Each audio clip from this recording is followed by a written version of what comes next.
السلام علیکم ورحمۃ اللہ وبرکاتہ۔ میرے پیارے اور عزیز دوستو، آج کا ویڈیو جو میں آپ کے سامنے رکھنے والا ہوں،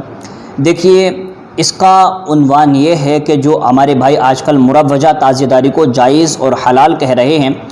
ان تمام سے گزارش یہ ہے کہ اگر واقعی آپ کے سینے میں عشق رسول ہے اور اگر واقعی آپ امام حسین رضی اللہ تعالیٰ سے محبت کرتے ہیں، اگر واقعی آپ چاہتے ہیں کہ قوم کی اصلاح ہو، تو آپ اس ویڈیو کو بڑے ہی احتیاط کے ساتھ اور بڑی ہی شوق کے ساتھ میں اس کو سنیں۔ اور میں سمجھتا ہوں اگر آپ نے اس کو بغور سماعت فرما لیا تو جو آج مروجہ تعزیہ داری کے اندر جس طریقے سے ڈھول تاشے ناچ گانا عورت اور مرد کا اختلاط ہو رہا ہے، میں سمجھتا ہوں یقیناً اگر آپ یہ ویڈیو دیکھ لیں گے تو آپ کے اندر پوری خباثت جو بھری ہوئی ہے وہ نکل کر باہر آ جائے گی، اور جو جہالت عوام کے اندر پھیلی ہوئی ہے انشاءاللہ وہ بھی باہر آ جائے گی۔ میں آپ کو بتانے والا یہ ہوں کہ دیکھیے آج کل ہمارے لوگ کرتے کیا ہیں، ان کو لگ رہا ہے کہ ڈھول تاشے ناچ گانا اور تعزیہ داری کرنا یہی امام حسین کی محبت کی علامت ہے، جبکہ میں کہتا ہوں کہ مروجہ تعزیہ داری ٹوٹلی جہالت کی علامت ہے۔ اس سے باہر آنا ہمارے لیے بہت زیادہ ضروری ہے۔ اور میں آپ کو یہ بھی بتا دوں کہ دیکھیے اعلیٰ حضرت امام احمد رضا خان فاضل بریلوی علیہ رحمۃ رضوان نے مکمل تعزیہ داری کو کبھی بھی حرام نہیں کہا، اور آج تک کسی نے بھی مکمل تعزیہ داری کو حرام نہیں کہا، بلکہ مروجہ تعزیہ داری کو، سمجھ رہے ہیں، مروجہ تعزیہ داری کو حرام کہا گیا۔ اس کی وجہ ہے کیونکہ بہت سارے ایسے اسباب و آلات ہیں جس کی وجہ سے وہاں پر ایسی کام ہوتے ہیں جس کی وجہ سے اس کو حرام کہا گیا، اعلیٰ حضرت نے حرام فرمایا ہے۔ اگر آپ چاہتے ہیں واقعی اگر آپ چاہتے ہیں کہ امام حسین رضی اللہ تعالیٰ سے آپ کو محبت ہے تو آپ تصویر بنا لیں اور اس کو ادب سے رکھیں، اور ادب سے رکھنے کے بعد آپ اس کی زیارت کریں، اس کو ادھر ادھر لے کر نہ گھومیں، اس کے آزو بازو میں جیسے کہ چکر لگاتے وہ نہ کریں، وہاں پر فاتحہ خوانی کرتے ہیں یہ بھی غلط طریقہ ہے، وہاں سے منتیں مانگتے یہ بھی غلط طریقہ ہے۔ ان تمام کی وجہ سے ہی اعلیٰ حضرت نے اس کو حرام کہا ہے۔ آپ یہ ویڈیو دیکھ لیں، انشاءاللہ آپ کے اندر کی پوری جہالت ختم ہو جائے گی۔ اور تم کہتے ہو کہ ڈھول تاشا بجانا جائز ہے، مزامیر جائز ہے۔ ہمارے بزرگوں نے مزامیر کے ساتھ قوالی سنی ہے؟ سلسلہ چشتیہ کے کسی بھی بزرگ نے مزامیر کے ساتھ قوالی نہیں سنی ہے۔ اور جن کتابوں کا تم حوالہ پیش کر رہے ہو تمہاری 7 نسلیں ختم ہو جائیں گی، لیکن ان کتابوں میں مزامیر کے ساتھ قوالی تم نہیں دکھا سکتے۔ بلکہ حضرت خواجہ غریب نواز رضی اللہ تعالیٰ عنہ کے پہلے خلیفہ حضرت خواجہ قطب الدین بختیار کاکی ہیں، انہوں نے بھی مزامیر کے ساتھ قوالی کو ناپسند فرمایا، اور ان کے خلیفہ حضرت نظام الدین اولیاء نے بھی مزامیر کے ساتھ قوالی کو رد فرما دیا۔ اس سلسلے کے تمام اکابر اولیاء نے مزامیر کے ساتھ قوالی کو رد فرما دیا ہے، لیکن بعد کے جاہل پیروں نے ان کتابوں میں الحاق کر دیا اور انہی بزرگوں کے حوالے سے اپنے مطلب کی چیزوں کو ملا دیا اور مزامیر کے ساتھ قوالی کو جائز کر دیا۔ یہ تمہارا الحاق ہے، یہ تمہاری طبیعت ہے۔ جس چیز کو شریعت حرام فرمائے اس کو بزرگان دین اپنی مجلس میں قبول نہیں کر سکتے۔ مزامیر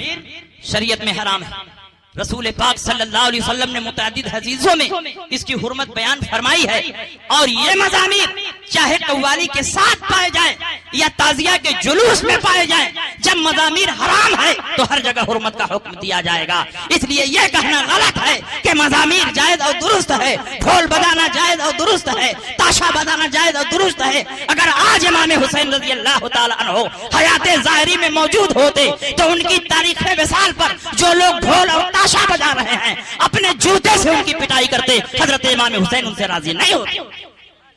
امام حسین کی سچی محبت کا عقیدہ یہ ہے کہ آپ ان کے لیے ایصال ثواب کیجیے، غربا اور مساکین میں کھانا تقسیم کیجیے، کپڑے بانٹیے، حضرت امام حسین کی روح کو ثواب پہنچائیے، ان کے کارناموں سے عبرت حاصل کیجیے۔ دین کی مضبوطی کے لیے انہوں نے قربانی پیش کی ہے، آپ بھی اپنے اندر قربانی پیدا کرنا، قربانی دینے کا جذبہ پیدا کیجیے۔ یہ ساری چیزیں آپ کو سیکھنا چاہیے، لیکن ان تمام چیزوں کو چھوڑ کر ان خرافات میں لگ گئے جس کو شریعت منع فرماتی ہے اور حرام کرتی ہے۔ جو لوگ مزامیر کو حدیث کی روشنی میں ثابت کر رہے ہیں، آئیے میں ان کے سامنے ان کے منہ پر حدیث کی روشنی میں ایک زوردار تماچا لگا دوں تاکہ یہ پتا چل جائے کہ رسول پاک سید عالم صلی اللہ علیہ وسلم نے مزامیر کو جائز نہیں فرمایا۔ ہماری شریعت ڈھول اور تاشے کو جائز قرار نہیں دیتی، بلکہ ڈھول ہو، تاشا ہو، ہارمونیم ہو، بنجو ہو، سارنگی ہو اور بانسری ہو اور مزامیر کے جتنے بھی اسباب و آلات ہیں سب کے سب آلات لہو و لعب ہونے کی وجہ سے ناجائز و حرام۔ آئیے میں آپ کے سامنے سب سے پہلے بخاری شریف کی حدیث پیش کر دے رہا تاکہ ڈمرو بجانے والے مداریوں کے سمجھ میں آ جائے کہ مزامیر کی حرمت صرف اعلیٰ حضرت کی کتابوں نہیں ہے، بلکہ اعلیٰ حضرت نے انہی حدیثوں کی روشنی میں مزامیر کو ناجائز و حرام قرار دیا ہے جن حدیثوں میں رسول پاک نے مزامیر کو ناجائز و حرام قرار دیا۔ بخاری شریف کی حدیث ہے، عن ابی مالک اشعری رضی اللہ تعالی عنہ قال قال رسول اللہ صلی اللہ تعالی علیہ وسلم لَيَكُونَنَّ فِي أُمَّتِ أَقْوَامٌ يَسْتَحِلُّونَ الْحِرَّ وَالْحَرِيرَ وَالْخَمَرَ وَالْمَعَازِفَ۔ حضرت ابو مالک اشعری رضی اللہ تعالی عنہ سے روایت ہے کہ رسول اللہ صلی اللہ علیہ وسلم نے ارشاد فرمایا، ضرور میری امت میں وہ لوگ ہونے والے ہیں جو حلال ٹھہرائیں گے عورتوں کی شرمگاہ کو، یعنی زنا کو، ریشمی کپڑے کو، شراب کو اور باجے کو۔ معازف کا معنی کیا ہے؟ ڈھول، تاشا، باجا، باجے کی جتنی قسم ہے سب اس میں داخل ہے۔ یہ بخاری کی حدیث ہے اور اپنی شرطوں کے ساتھ صحیح ہے۔ اس کا مطلب یہ ہوا کہ یہ ڈھول، تاشے، باجے شریعت میں جائز نہیں ہیں، چاہے امام حسین کی محبت میں بجاؤ یا رسول پاک میں محبت میں بجاؤ، ایسی محبت تمہارے منہ پر مار دی جائے گی جو شریعت کے خلاف ہو۔ شریعت میں وہی محبت معتبر ہے جو اللہ و رسول کے کھینچی ہوئی لکیر کی روشنی میں ہو، جو لکیر سے باہر نکل کر محبت کا اظہار کرتا ہے، وہ حقیقت میں اللہ اور رسول سے محبت کرنے والا نہیں بلکہ اللہ اور رسول کی نافرمانی کرنے والا۔ کنز الامال اور الترغیب والترہیب میں یہ حدیث موجود ہے، عن ام المومنین عائشہ رضی اللہ تعالی عنہا قالت قال رسول اللہ صلی اللہ تعالی علیہ وسلم صوتان ملعونان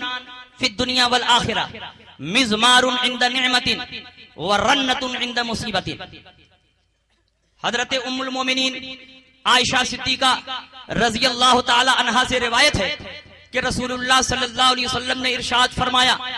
دو آوازیں دنیا اور آخرت میں ملعون ہیں، کسی نعمت کے ملنے پر خوش ہو کر باجا بجوانا اور مصیبت کے وقت چلا چلا کر رونا۔ بتاؤ محرم الحرام میں عورتیں چلا چلا کر روتی ہیں کہ نہیں؟ اور بہت سے اپنے آپ کو مسلمان کہنے والے بھی اظہار غم میں اور تجدید حزن کے لیے چلا چلا کر روتے ہیں کہ نہیں روتے ہیں؟ تو باجا بجوانا یہ بھی شریعت کے خلاف ہے، اور مصیبت کے وقت چلا چلا کر رونا یہ بھی شریعت کے خلاف ہے، اور یہ دونوں باتیں مروجہ تعزیہ داری میں پائی جاتی ہیں۔ اس لیے مجوزہ تعزیہ داری یہ ناجائز و حرام ہے، جو اس کو جائز کہتا ہے وہ شریعت کے مسائل سے پورے طور پر جاہل ہے، ناواقف۔ اور سنیے کنز الامال کی یہ حدیث، تیسری حدیث، عن انس بن مالک رضی اللہ تعالی عنہ قال قال رسول اللہ صلی اللہ علیہ وسلم من قعد الى قینة یستمع منها سب اللہ فی اذنیہ علانکہ یوم القیامہ۔ حضرت انس بن مالک رضی اللہ تعالی عنہ سے روایت ہے کہ رسول اللہ صلی اللہ علیہ وسلم نے ارشاد فرمایا، جو گانا سننے کے لیے گانے والی کے پاس بیٹھا، اللہ تعالی قیامت کے دن اس کے کانوں میں سیسا پگھلا کر ڈال دے گا۔ اس کا مطلب یہ ہوا کہ مزامیر کے ساتھ جو قوالیاں ہوتی ہیں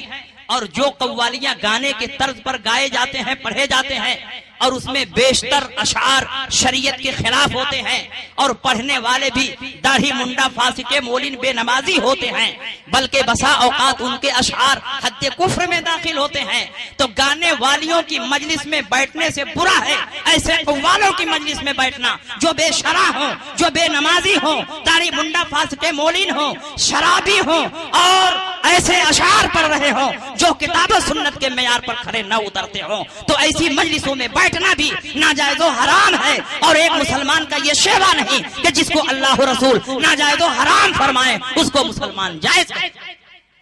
اور آگے دیکھیے ترمذی شریف کی حدیث ہے، عن جابر بن عبداللہ رضی اللہ تعالی عنہما قال اخذ النبی صلی اللہ تعالی علیہ وسلم بید عبد الرحمن بن عوف رضی اللہ تعالی عنہ فانطلق به الى ابنه ابراہیم فوجده يجود بنفسه فأخذه النبي صلى الله تعالى عليه وسلم في حجره فبكى فقال له عبد الرحمن أتبكي أولم تكن نهيت عن البكاء قال لا ولكن نهيت عن صوتين احمقين فاجرين صوت عند مصیبت خمش وجوہ وشق جیوب ورنت شیطان. حضرت جابر بن عبداللہ رضی اللہ تعالی عنہما سے روایت ہے کہ حضور نبی اکرم صلی اللہ علیہ وسلم نے حضرت عبد الرحمن بن عوف رضی اللہ تعالی عنہ کا ہاتھ پکڑا اور اپنے صاحبزادے حضرت ابراہیم رضی اللہ تعالی عنہ کے پاس تشریف لے گئے. وہ اس وقت حالت نزاع میں تھے. آپ نے ان کو اپنی گود میں اٹھا لیا اور گریہ فرمایا. حضرت عبد الرحمن ابن عوف نے عرض کی یا رسول اللہ آپ روتے ہیں حالانکہ آپ نے رونے سے منع فرمایا ہے. تو آپ نے فرمایا میں نے رونے سے منع نہیں کیا بلکہ بیوقوفی اور نافرمانی کی دو آوازوں سے منع کیا ہے. ایک تو مصیبت کے وقت کی آواز جس کے ساتھ چہرہ نوچا جائے گریبان پھاڑا جائے اور دوسری شیطانی آواز کے گانے اور مزامیر کی آواز ہے. اس حدیث میں صاف صاف لکھا ہے کہ اظہار غم اور تجدید حزن کے لیے اپنے گریبان چاک کرنا بال نوچنا چہرہ نوچنا یہ سب شیطانی عمل ہے. دوسرے یہ کہ گانے بجانے کے جو آلات و اسباب ہیں مزامیر وہ بھی شیطانی اسباب و آلات ہیں اور شریعت میں یہ ناجائز و حرام ہے. اب بتاؤ شریعت ان تمام صورتوں میں مزامیر کو ناجائز و حرام قرار دے رہی ہے. جو آدمی ان مزامیر کو جائز قرار دے رہا ہے وہ حقیقت میں شریعت سے جاہل ہے. ایسا آدمی جو شریعت کی جانکاری نہ رکھتا ہو ایسے آدمی کو تو یہ حق نہیں کہ وہ واز کہے چہ جائے کہ مروجہ تازیہ داری کے جواز پر وہ دلیلیں پیش کرے. ایسا آدمی جو خود علم نہیں رکھتا ہے اور لوگوں کو فتویٰ بتاتا ہے ایسے لوگوں کے بارے میں رسول پاک سید عالم صلی اللہ علیہ وسلم نے ارشاد فرمایا ایک زمانہ آئے گا کہ بے علم لوگ فتویٰ دیں گے دلو و ادلو خود بھی گمراہ ہوں گے اور لوگوں کو بھی گمراہ کریں گے. مکن پور کا یہ بنی اسرائیل جو یہاں آیا ہوا تھا اس نے خود بھی گمراہ کیا اور وہ خود بھی اپنے آپ کو گمراہ کر رہا ہے لوگوں کو گمراہ کر رہا ہے. ایسے گمراہ مولویوں کی تقریر پر کان دھرنے کی ضرورت نہیں. آپ کے لیے اعلیٰ حضرت امام احمد رضا نے ان تمام اختلافی مسائل میں جو فتویٰ کتاب و سنت کی روشنی میں تحریر فرما دیا ہے وہی حرف آخر ہے. دنیا کے تمام مداری جمع ہو جائیں تو اعلیٰ حضرت کے ایک فتوے جیسا فتویٰ بھی میں نہیں لکھتے.